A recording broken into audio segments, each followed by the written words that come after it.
മഹാനായ മുഹമ്മദ് ബിൻ ജരീർ തബരി റഹിമഹുല്ലാ, അള്ളാഹു സുബ്ഹാനഹു വ തആല അദ്ദേഹത്തിന് വിശാലമായ റഹ്മത്തും മഗ്ഫിറത്തും നൽകുമാറാകട്ടെ. അദ്ദേഹത്തെക്കുറിച്ച് പറയുന്നത്, അദ്ദേഹം മരണശയ്യയിൽ കിടക്കുമ്പോൾ ഒരു തഫ്സീർ ഒരാൾ പറയാണ്, ഒരു മസ്അല അല്ലെങ്കിൽ ഒരു തഫ്സീർ, മരിക്കാൻ കിടക്കുകയാണ് മരണശയ്യയിൽ. അദ്ദേഹം ആവശ്യപ്പെട്ടത് എൻ്റെ പേനയും പേപ്പറും തരൂ എന്നാണ്. അദ്ദേഹത്തോട് ചോദിച്ചു, ഈ അവസ്ഥയിലും നിങ്ങൾ എഴുതാൻ നിൽക്കുകയാണോ? അദ്ദേഹം പറഞ്ഞു, ആ വിഷയത്തിലുള്ള ഒരു അറിവോടുകൂടി എൻ്റെ റബ്ബിനെ കണ്ടുമുട്ടാൻ ഞാൻ ആഗ്രഹിക്കുന്നു. അല്ലാഹു അക്ബർ. എൻ്റെ റബ്ബിനെ കാരുണ്യവാനായ എൻ്റെ റബ്ബിനെ ആ വിഷയത്തിലെ ഇൽമുള്ളവനായി കണ്ടുമുട്ടാൻ ഞാൻ ആഗ്രഹിക്കുന്നു.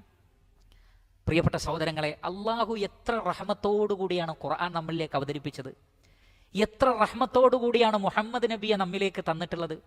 റഹ്മാനായ റബ്ബിന്റെ പ്രവിശാലമായ കാരുണ്യത്തിന്റെ അടയാളമാണ് പരിശുദ്ധ ഖുർആനും റസൂലുള്ളാഹി സ്വല്ലല്ലാഹു അലൈഹി വസല്ലമയുടെ ഹദീസുകളും.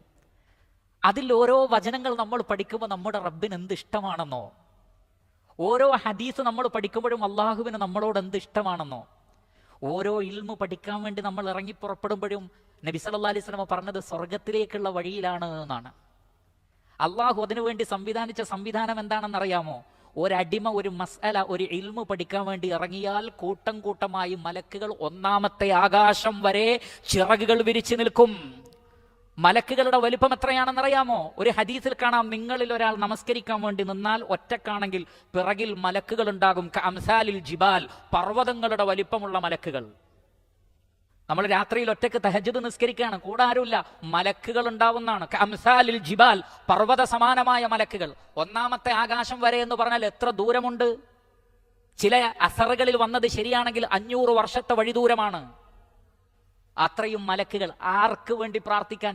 ഇൽമു നേടുന്ന ഒരാൾക്ക് വേണ്ടി പ്രാർത്ഥിക്കാൻ.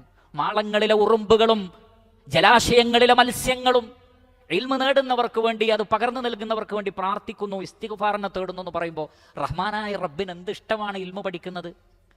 അതുകൊണ്ട് ആ റബ്ബ് നൽകിയ റഹ്മത്തിന്റെ ഭാഗങ്ങളിൽ നിന്ന് വായിക്കുമ്പോൾ പഠിക്കുമ്പോൾ റബ്ബിന്റെ റഹ്മത്ത് നമുക്ക് ലഭിക്കും ഇൻഷാ അല്ലാഹ്. സമാധാനവും ശാന്തിയും ഉണ്ടാകും. ഖബറിൽ നാം ഭയപ്പെടേണ്ടി വരികയില്ല, മഹ്ശറിലും സിറാത്തിലും നാം ഭയപ്പെടേണ്ടി വരികയില്ല. അതുകൊണ്ട് ഖുർആൻ പഠിക്കുക, ഹദീസ് പഠിക്കുക, ഇതുപോലെയുള്ള അവസരങ്ങളെ കൃത്യമായി ഉപയോഗപ്പെടുത്തുക. അല്ലാഹു സുബ്ഹാനഹു വ തആല തൗഫീഖ് നൽകുമാറാകട്ടെ.